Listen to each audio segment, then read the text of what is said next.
Selamat pagi, siang, atau malam untuk penonton video ini. Sebelumnya saya ingin bercerita tentang seorang pasangan yang pergi ke toko berlian untuk membeli cincin yang paling bagus di sana, untuk cincin pernikahan mereka. Setelah pulang dari sana, sang pria tidak sengaja menjatuhkan cincin tersebut ke dalam selokan yang sangat kotor, bau, dan keruh. Bahkan dasar dari selokan tersebut tidak terlihat. Tapi sang pria tetap berusaha untuk mendapatkan cincin tersebut, karena cincin tersebut sangat bernilai. Saya Vito Maulana Balkam dari SMK Jakarta 1 akan memberitahu cara bagaimana kita seperti cincin berlian tersebut, menjadi pribadi yang bernilai walaupun kita sudah diperlakukan dengan buruk. Sebelumnya saya ingin bertanya, apa itu pribadi yang bernilai? Bagi penonton yang tahu apa itu pribadi yang bernilai, bisa di komen di bawah. Tapi menurut saya, pribadi yang bernilai itu adalah pribadi yang melakukan hal positif, memiliki tujuan dan ambisi untuk sukses, tidak membandingkan diri kita dengan orang lain, tidak menjatuhkan orang lain demi kesuksesan kita sendiri, atau tidak memiliki iri dengki kepada orang lain. Lalu, untuk siapa pribadi yang bernilai itu? Menjadi pribadi yang bernilai bukan hanya untuk diri sendiri, tapi juga bisa berguna bagi orang di sekitar kita.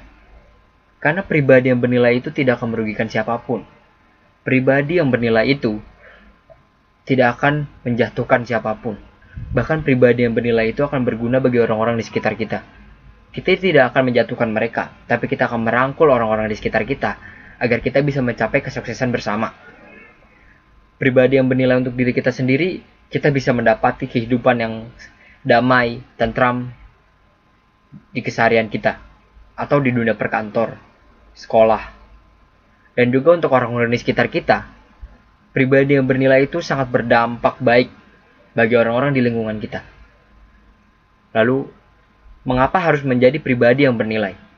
Menjadi pribadi yang bernilai tidak akan merugikan siapapun, karena kita tidak akan menjatuhkan siapapun. Jika kita menjadi pribadi yang bernilai, diri kita tidak akan dirugikan, ataupun orang-orang di sekitar kita. Tidak ada efek negatif sama sekali dari pribadi yang bernilai. Karena pribadi yang bernilai itu akan membangun suasana positif di kehidupan kita sehari-hari. Misalnya, di dunia perkantor atau di dunia persekolahan.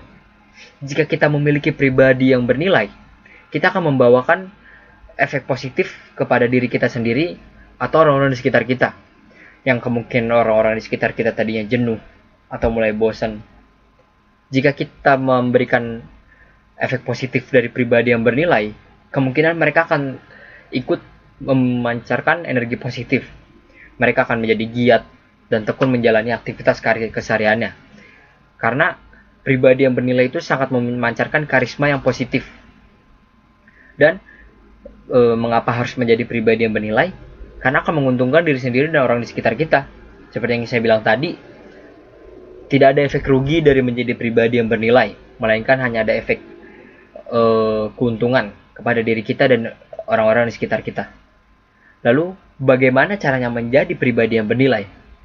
Menurut saya, caranya pertama satu, kita harus memiliki tujuan yang baik. Karena jika kita memiliki tujuan yang baik untuk menjadi pribadi yang bernilai, maka kita akan mudah menjadi pribadi yang bernilai dan mendapatkan efek positifnya. Yang kedua, menciptakan lingkungan positif. Jika kita memiliki lingkungan positif, baik kepada orang lain, tidak menjatuhkan orang lain dan merangkul orang-orang di sekitar kita, kita akan dipandang menjadi pribadi yang bernilai dan orang-orang lain. Lalu yang ketiga, mempelajari hal baru. Mempelajari hal baru itu penting agar kita bisa menjadi pribadi yang bernilai. Kita keluar dari zona nyaman kita dan kita mempelajari hal-hal baru. Bisa saja mulai bersosialisasi, melakukan hal-hal positif bersama orang-orang di sekitar kita. Lalu yang keempat, berbuat kebaikan. Menurut saya, ini salah satu hal penting agar kita menjadi pribadi yang bernilai. Karena mungkin, menjadi pribadi yang bernilai, itu kita sendiri yang menilai. Tapi orang lain juga tetap memandang apakah kita itu menjadi pribadi yang bernilai atau tidak. Misalnya kita berbuat kejahatan kepada orang lain, maka orang lain akan memandang diri kita menjadi pribadi yang tidak bernilai. Dan akan memperlakukan kita juga dengan buruk.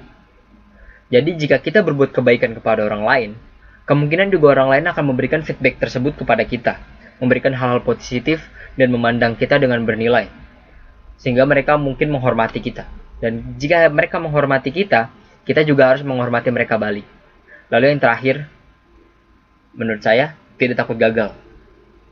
Mungkin kata ini terlalu overconfident, karena juga kita takut akan kegagalan tuh menurut saya juga harus. Karena kegagalan itu adalah yang akan memberitahu kita bagaimana agar menjadi lebih baik seterusnya. Karena kegagalan dan pengalaman adalah guru terbaik untuk memberikan ilmu kepada kita. Juga jika kita lihat orang-orang sukses sekarang, tidak mungkin mereka tidak pernah gagal dalam seumur karir mereka. Seperti pendiri Facebook, Mark Zuckerberg, atau yang lainnya. Mereka pasti pernah gagal dalam kehidupan mereka. Jika saya boleh mengambil kutipan dari Albert Einstein, try not to become a man of success, but try to become a man of value. Artinya, kita tidak boleh hanya menjadi orang yang sukses, tapi kita juga harus menjadi orang yang bernilai. Karena jika kita menjadi orang sukses tapi tidak bernilai, maka bisa saja kesuksesan kita itu bisa hancur dalam sekejap, karena sifat kita yang tidak bernilai. Jika saya boleh pantun, dari kota belok kanan, lihat map masuk Persaki. Jika ada kata yang tidak berkenan, mohon maaf dan terima kasih. Wassalamualaikum warahmatullahi wabarakatuh.